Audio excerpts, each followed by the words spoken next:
Romėnų griuvėsiai išgyveno tūkstančius metų. Galbūt romėniškas betonas buvo tvirtesnis už dabartinį? Kad tai patikrintume, prieš mėnesį pasigaminome romėniško ir paprasto betono.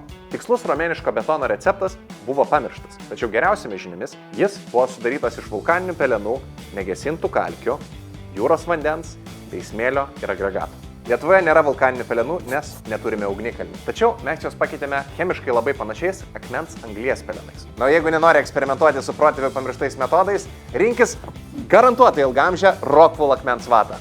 Čia hidraulinis presas. Ir jis mums padės išsiaiškinti, kuris iš šių dviejų yra tvirtesnis. Modernus betonas kilo iš Portland cemento, kuris buvo atrastas 18–19 amžiuje Didžiojoje Britanijoje ir buvo gaminamas iš klinkerio, tai yra deginto kalkakmenio ir keramikos priemaišų. Gerai, panašu, kad Ir mano gamintas betonas nėra labai tvirtas. bet beveik pasiekė 5 tonas, mano matymu. Ir ką romėniško betono eilė. Nieko, jokio pasipriešinimo. Nemanau, kad reikėjo hidraulinio preso romėniškam betonui.